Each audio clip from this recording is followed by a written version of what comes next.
శ్రీరాముడు రావణ సంహారం తరువాత సీతాలక్ష్మణ సమేతంగా అయోధ్యకు వచ్చి పట్టాభిషిక్తుడైన తరువాత ఒకరోజు ఒక గద్ద ఒక గుడ్లగూబ రాజదర్బార్ వద్దకు వచ్చాయి.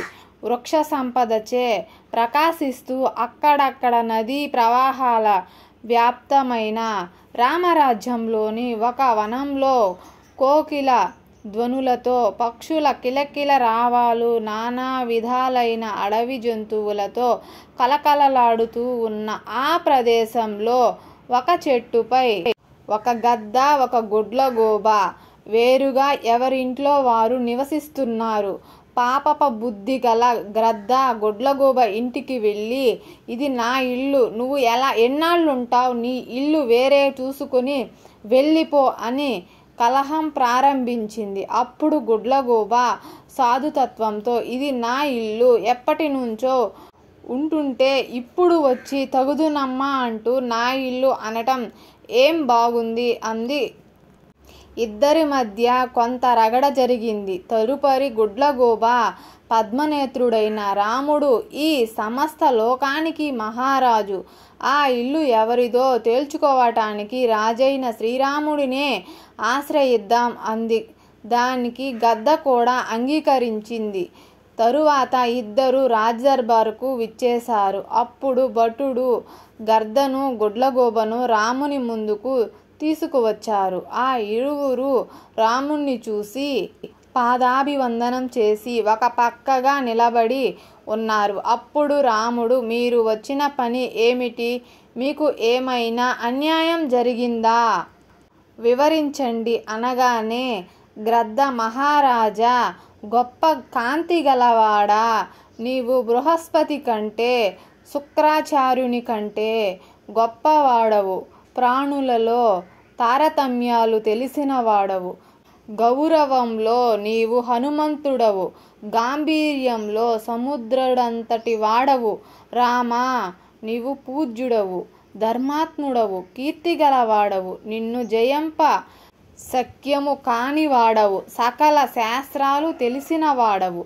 మహారాజా, నేను పూర్వం నిర్మించుకున్న గృహములో కొన్నాళ్ళు తలదాచుకోవటానికి ఈ గుడ్లగూబకు ఇచ్చాను. ఇప్పుడది ఈ ఇల్లు నాది అంటూ తన బాహుబలం చేత ఆక్రమించి ఉంది. నేను వేరే ఇల్లు చూసుకుని వెళ్ళిపో అంటే ఇది నాదే అంటూ వాదులాడుతోంది. మహారాజా, నా ఇల్లు నాకు ఇప్పించమని వేడుకుంటున్నాను అని చెప్పింది. గుడ్లగూబ బదులిస్తూ, మహారాజా, నీవు రెండవ నారాయణుడవు, సకల దేవతా స్వరూపుడవు, ధర్మమే ప్రధానంగా గల నీవు సౌమ్యుడవు, బాగా పరిశీలించి న్యాయం చెప్పండి రాజా. నీవు క్రోధమునందు, దండమునందు, దానమునందు పాప భయాలను పోగొట్టి ఇంద్రుడి వలె దాతవు, హర్తవు, రక్షకుడవు. రామా, నీ దృష్టి శత్రువులయందు మిత్రునియందు సమానముగా ఉంటుంది. వ్యవహారములనందు విద్యానుసారంగా ధర్మం చేత శాసనము చేయించువాడవు. నాదుడు లేని నా వంటి దుర్బురులకు రాజే బలం. అట్టి నీవు కళ్ళు లేని వాడికి కన్ను, గతి లేని వాడికి గతివి రాజా. తరచూ ఈ గ్రద్ద నా ఇంటికి వచ్చి బాధపడుతోంది. నరశ్రేష్ఠుడైన రాజు నీవే, మానవులకు శిక్షకుడవు కాదా? గ్రద్ద తరచూ మా ఇంటికి రాకుండా నివారించి నా ఇల్లు నాకు అప్పగించండి మహాప్రభో అని వేడుకుంది. ఇరువురి ప్రతివాదములు విన్న రాముడు తన మంత్రుల దృష్టి జయంతుడు, విజయుడు, సిద్ధార్థుడు, రాష్ట్రవర్ధనుడు, అశోకుడు, ధర్మపాలుడు, గొప్ప బుద్ధిగల సుమంతుడులను పిలిపించాడు. వీరు శ్రీరాముడు తండ్రి దశరథ మహారాజుకు కూడా మంత్రులుగా పనిచేసిన వారే. ఈ మంత్రులు మహాత్ములు, సకల శాస్త్ర విశారదులు, నీతిమంతులు. రాముడు పిలవగానే వారందరూ దర్బారులోకి వచ్చి రాముడికి నమస్కరించగా శ్రీరాముడు వారందరికీ గ్రద్ద గుడ్లగూబ తగువు వివరించాడు.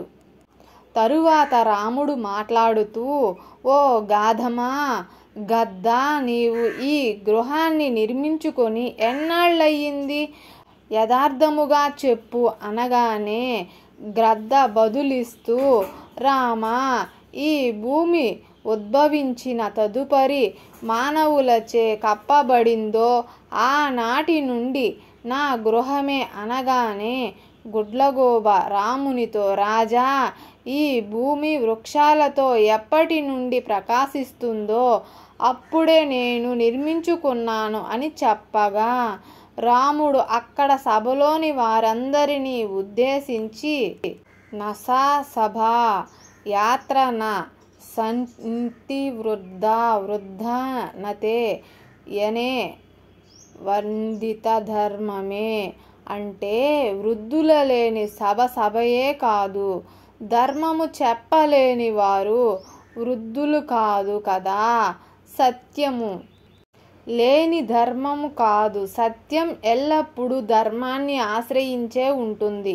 కపటముతో కూడిన సత్యం సత్యమే కాదు.